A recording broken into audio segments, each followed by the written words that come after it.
So I literally just left my father, seen him for the very last time. He's not expected to live much more, maybe a few days, a few months if he's lucky. And it is hard, and I mean, what do you say to a man that you admire that's dying? It's kind of hard to come up with the words. I had words I wanted to say, but I didn't know if I had the courage to share those words. But I ended up sitting down in his wheelchair, and he lied down in bed, and him and Mom were in the same room with me, and I told him the story of when I first went to California, on my first surf trip to California, and I told him how I flew into LA and drove up the coast, hitting every surf spot all the way up to San Francisco, and then when I was in San Francisco, one of the reasons why I went on that surf trip was to visit an Aikido dojo up in San Francisco, and anyway, that we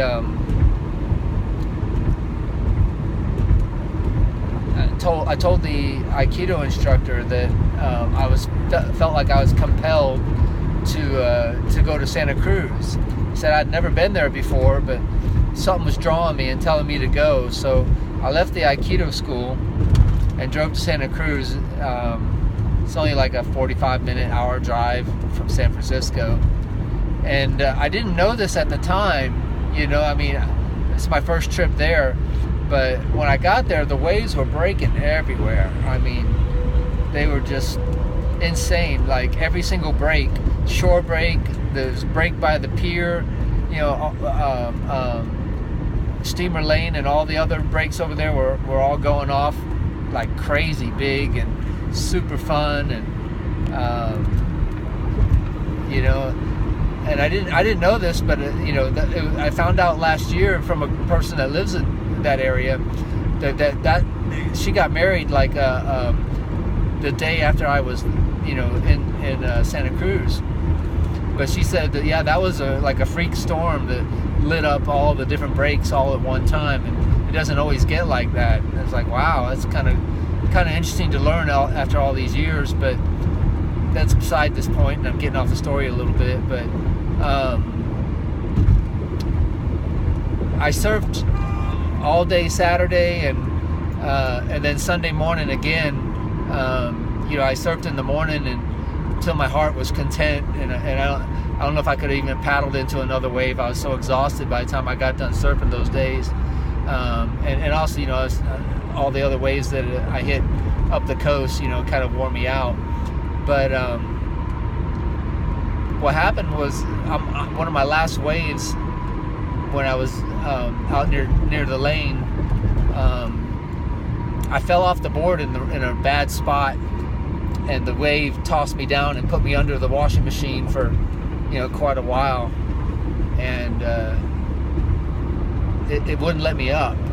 The wave kept turning me and tossing me and tossing me and turning me, and I got to a point where I ran out of oxygen. I felt like I ran out, and I didn't know what, I felt like that was it. That was gonna be the end of me. I thought for sure this is it. This is gonna be the day I was gonna die. So I basically gave into it. I gave into the fear, and and I let go, and I went limp. And as I did all that, this like golden light filled me, with my eyes closed under all that water. And then a few seconds after that, it felt like somebody reached into the water, grabbed me by the collar, and pulled me to the surface. And when I got to the surface, I looked around to thank the person that just saved my life, but there was nobody there. I was all by myself. But whether somebody was there or not, I don't know. Whether it was divine intervention or that's just the way your body floats to the water surface when you relax, that's kind of beside the point. The point I learned that day was that when you give into your fear and let go of fear, and then also, you know, you let go of your greed for the future, and your, you know, fear of anything in the past, or fear of any, you know, misfortune in the future, then something beautiful happens to your soul, you know. And I meditated that Sunday morning after all that happened, and for the first time in my life, I was totally relaxed, because I didn't care about any future. I didn't care about the past. I didn't care about the future. I was 100% content in that moment. And that was the moment when I meditated that changed my life forever. I'll never be the same person that I was up to that point. I felt like a part of me died that day, and a part of me was born. Or I would say I was welcomed back into paradise. Welcome back into the gates of heaven, if you want to call it that. I don't know. I mean, it's just words. I mean, every religion has a different word or a different, you know, way to express it. Being born again, or being twice born, as the Indians call it, or Buddha called it being enlightened. But you know, I've never been the same since. I'm a little crazier. You know, I mean, I'm still charging big waves. But, you know, I told my dad this story,